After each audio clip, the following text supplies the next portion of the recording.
सभापति महोदय, माननीय अध्यक्ष जी, सबसे पहले तो आज 18 साल की उम्र में देश के लिए बलिदान देने वाले महान क्रांतिकारी खुदीराम बोस की पुण्यतिथि है।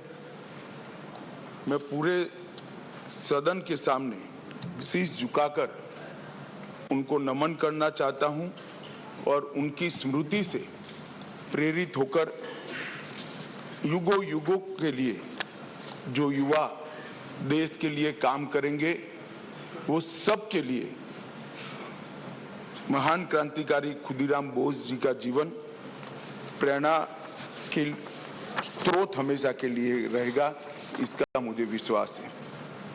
माननीय अध्यक्ष जी, आज का ऐतिहासिक दिवस है। आज के ही दिन दादरा नगर हवेली का भारतीय संघ में विलय हुआ था और भारतीय संघ एक प्रकार से संपूर्ण राष्ट्र बना था। माननीय अध्यक्ष जी, आज जब मैं ये 3 विधेयक लेकर आया हूं, उस वक्त आजादी के अमृत महोत्सव का समापन हो रहा है और आजादी के अमृत काल की शुरुआत होने का समय है। 15 अगस्त से आजादी का अमृत महोत्सव समाप्त होगा और 16 अगस्त से आजादी की 75 साल से 100 साल की यात्रा की शुरुआत होगी, जो निश्चित रूप से महान भारत की रचना करेगी। प्रधानमंत्री नरेंद्र मोदी जी ने इस देश के सामने गत 15 अगस्त को लाल किले की प्राचीर से अपना उद्बोधन देते हुए 5 प्रणों को देश की जनता के सामने रखा था। माननीय अध्यक्ष जी, ये 5 प्रण में से एक प्रण था कि हम गुलामी की सभी निशानियों को हम समाप्त कर देंगे, हमारे मन से वो बोझ को दूर करेंगे। माननीय अध्यक्ष जी, आज मैं जो 3 विधेयक एक साथ लेकर आया हूं, वो तीनों विधेयक एक प्रकार से मोदी जी ने जो 5 प्रण लिए हैं उसमें से एक प्रण की अनुपालना करने वाले हैं। माननीय अध्यक्ष जी, ये तीनों विधेयक दंड विधान प्रक्रिया, क्रिमिनल जस्टिस सिस्टम को बेसिक कानून, इसके लिए मूलभूत कानून ये 3 विधेयकों के अंदर है। एक है इंडियन पिनल कोड जो 1860 में बनाया गया, दूसरा है क्रिमिनल प्रोसीजर कोड जो 1898 में बनाया गया और तीसरा है इंडियन एविडेंस एक्ट जो 1872 में बनाया गया।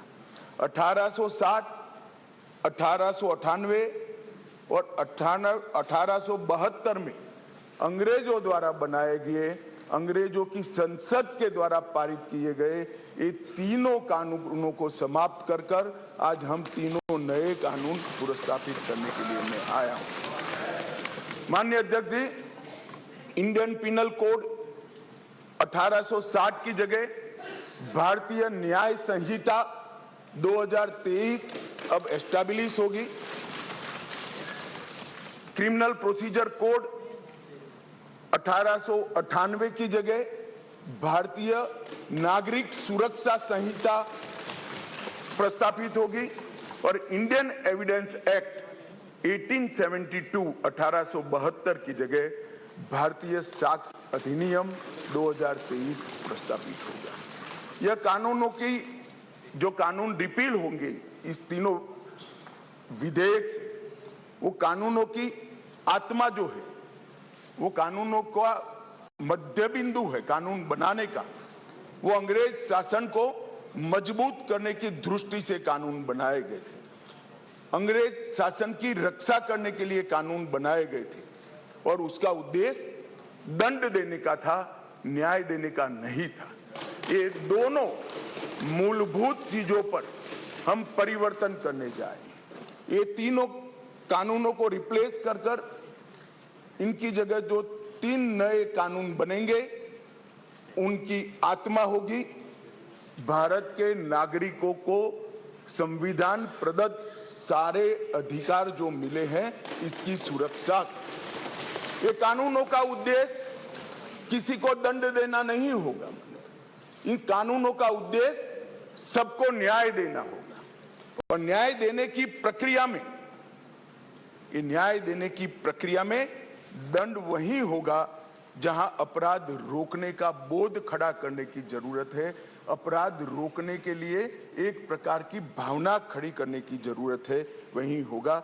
और मैं ये तीनों कानूनों को आगे मैं बताता हूं, बड़े ध्यान से इस प्रक्रिया में मैं इन्वॉल्व रहा हूं। अध्यक्ष जी, मैं सदन को आश्वस्त कर सकता हूं कि 1860 से लेकर 2023 पर 23 तक अंग्रेजों ने बनाए, अंग्रेज पार्लियामेंट ने बनाए हुए कानून के आधार पर इस देश की क्रिमिनल जस्टिस सिस्टम चलती रही। इसकी जगह भारतीय आत्मा के साथ ये 3 कानून अब प्रस्तापित होंगे और हमारी क्रिमिनल जस्टिस सिस्टम के अंदर बहुत बड़ा परिवर्तन आएगा। माननीय अध्यक्ष जी, मैं ये बिल स्टैंडिंग कमेटी को भेजने वाला हूं, इसलिए बहुत लंबा नहीं बोलूंगा, परंतु इतना जरूर कहना चाहता हूं कि जिन्होंने भी ये कानूनों को पढ़ा होगा, इसकी प्रायोरिटी क्या थी? मानवी की हत्या से या महिला के साथ दुराचार से बड़ा कोई कानून अपराध नहीं हो सकता, तो इसको 302 नंबर पर स्थान दिया गया। इसके पहले क्या था? राजद्रोह था। इसके पहले क्या था? खजाने की लूट थी। इसके पहले क्या था? शासन के अधिकारी पर हमला था। ये जो अप्रोच है, ये अप्रोच को हम बदल रहे हैं। सबसे पहला चैप्टर इसमें आएगा महिलाओं और बालकों के साथ अपराध। दूसरा चैप्टर आएगा मानव वध और मानव शरीर के साथ जो अपराध होते हैं उसका आएगा। तो हमने शासन। तो अब गृह मंत्री अमित शाह को लोकसभा से सुन रहे थे, जहां पर उन्होंने सीआरपीसी बिल को सदन में इंट्रोड्यूस कर दिया है। पूरी कार्रवाई सदन की हम आपको अपडेट देते रहेंगे, लेकिन फिलहाल एक छोटे से ब्रेक के लिए रुकते हैं। ब्रेक के बाद जब वापस आएंगे तो कुछ और अहम खबरों का रुख करेंगे।